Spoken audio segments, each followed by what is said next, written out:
Bonjour. Le bulletin de mission du 4 janvier 2025 nous vient d'Oulan-Bator, en Mongolie. Le titre est « Quelque chose de différent ». Dans les vastes prairies de Mongolie, où les traditions et le vent du temps s'entremêlent, Tsomo a grandi enraciné dans la culture de ses ancêtres. Pour lui, le christianisme était une idée inconnue et étrangère, très éloignée des croyances de son peuple. Tsomo était athée, fermement sceptique à l'égard de toute divinité. Un jour, sa tante est revenue d'une visite à Oulan-Bator, la capitale animée. Elle avait fréquenté une église adventiste du 7e jour, curieuse d'apprendre l'anglais lors d'une réunion d'évangélisation animée par un orateur australien.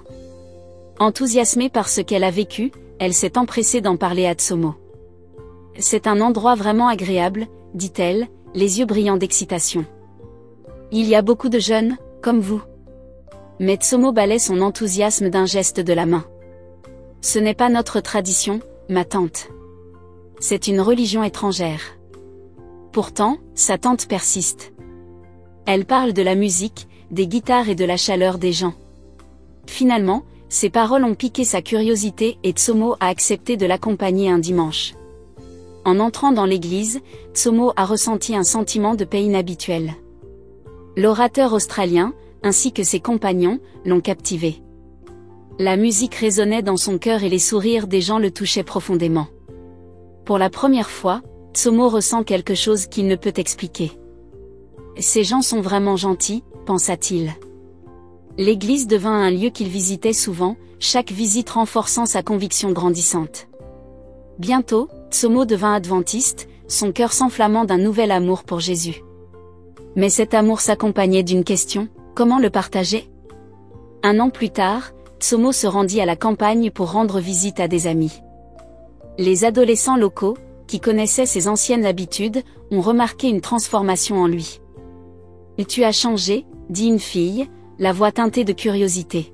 « Qu'est-ce qui s'est passé » demanda un autre garçon. Tsomo sourit. « J'ai rencontré Dieu. » Leurs rires remplissent l'air.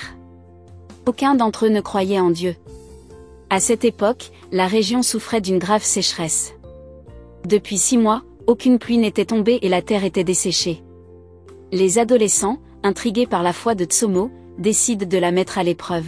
« Si votre Dieu est réel, priez pour qu'il pleuve », lance un garçon.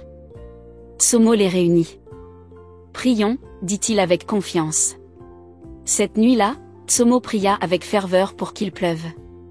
Au matin, les cieux ont répondu à l'appel. Une légère bruine s'est transformée en averse, détrempant la terre sèche.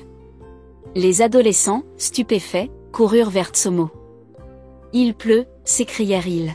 « Ton Dieu est réel. » Certains d'entre eux commencèrent à croire, leur scepticisme étant balayé par la pluie. Tsomo a formé un petit groupe, se réunissant chaque jour avec 10 adolescents. Ensemble, ils étudient la Bible, prient et chantent des chants de foi. Au bout d'un mois, Tsomo est retourné à Oulan-Bator, laissant derrière lui un groupe de jeunes croyants. Des années plus tard, Tsomo, aujourd'hui pasteur, se remémore cette période miraculeuse. Il n'y a plus d'église, plus de pasteurs, dit-il, mais ces jeunes et leurs familles croient toujours en Dieu. La foi née de ce moment de pluie continue de se propager dans les vies.